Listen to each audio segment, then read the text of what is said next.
The 40th verse of the Tao Te Ching. Quote, "Returning is the motion of the Tao. Yielding is the way of the Tao. The 10,000 things are born of being. Being is born of non-being." Unquote. Living by returning and yielding. I see one of the greatest teachings of the Tao Te Ching here in the shortest of its 81 passages. If you can master the wisdom in these 4 lines, you'll be as happy, content, and centered in the Tao as any sage. With the first word, returning, you're being nudged toward an understanding of the basic principle of your existence.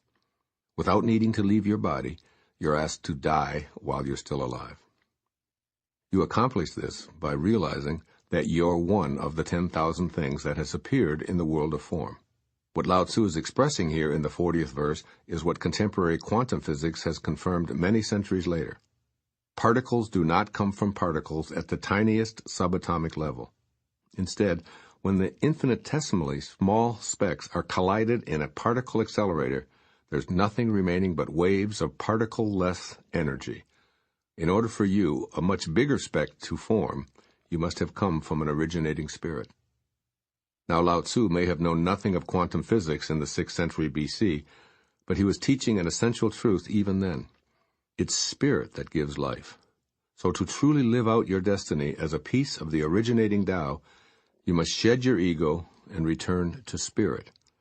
Or you can wait until your body dies and make your return trip at that time. 6 centuries after Lao Tzu dictated the 81 verses of the Tao Te Ching, the man who wrote a huge percentage of the New Testament also spoke of whence we come. Formerly called Saul of Tarsus, he became known as St. Paul, an apostle of Jesus Christ. In his letter to the people of Ephesus, he wrote, "You were created to be like God, and so you must please him and be truly holy." Ephesus 4:24. This is an invitation for us to all return to what we came from, which is loving, kind, and not exclusive in any way.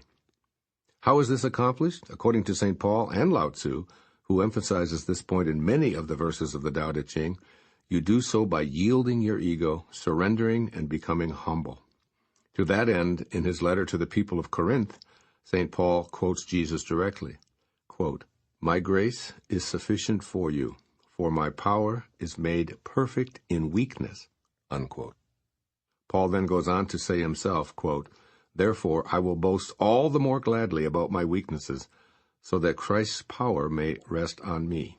That is why, for Christ's sake, I delight in weaknesses, in insults, in hardships, in persecutions, in difficulties. For when I am weak, then I am strong." Unquote. 2 Corinthians 12:9 and 10. Indeed, yielding is the way of the Tao as well as the key to an uplifted existence, according to virtually all spiritual texts that have survived over the centuries. When you truly change the way you think about all of life, the world begins to look very different. You begin seeing everyone and everything as if they have round-trip tickets. You know they all arrived from spirit, and you know they must return. All that composes also decomposes. And whether anyone else understands, that isn't important to you. You find the awareness that life on earth is a death sentence to be a liberating and amusing viewpoint. You're choosing to live every day, each moment that you have, and as much as you can, as the non-being aspect of yourself. As a being of spirit, you decide to use your return ticket while you're still in physical form by keeping yourself in precisely the same loving status that you occupied before entering this world of boundaries. As you take your return journey, you not only get to lose your ego identification card, you have the added bonus of regaining the power of your source, which is the all-creating power of the universe. You merge into the oneness of a being who dissolves ego concerns, and the world that you now see is perfect and infinite in nature. There is no more worry, anxiety, or identification with your possessions. You're a free person. You're a spiritual being first, last, and always. This is what I feel that Lao Tzu is telling you in this brief yet profound teaching of the 40th verse of the Tao Te Ching. First, monitor your direction, emphasizing returning and yielding. Mentally, make an effort to assess every step you're taking in all aspects of your life, including your career and your relationships and your health, in terms of directionality. That is, ask yourself, in which way am I truly moving? Am I getting away from my originating place, or am I returning to it? As you make this assessment, you can be more forthright about returning to rather than moving away from the Tao. A resolution to exercise or eat more nutritious foods is a step taking you back to the well-being from which you originated. A decision to suspend your ego and take an interest in another person is a movement of moving back to the Tao.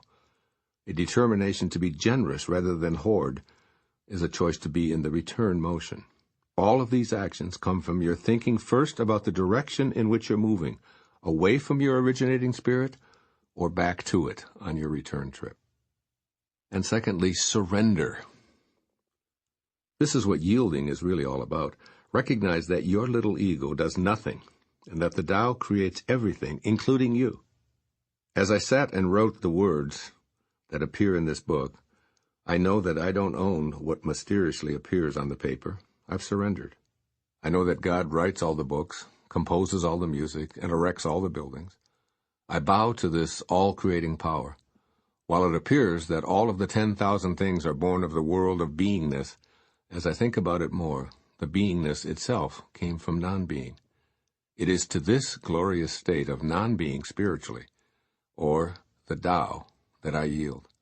I encourage you to do the same, and then peacefully observe how it all flows together perfectly. Do the Tao now. Strategically place a picture of a yield sign frequently found as a traffic device within your field of vision. Each time you look at this sign, use it as a reminder for you to return to the Tao. At least once each day, rather than continuing a disagreement, cede on the spot. In the midst of talking about your own achievements or basking in the light of your ego, stop and become an instant listener. The more you yield each day, the more you return to the peace and the harmony of the Tao.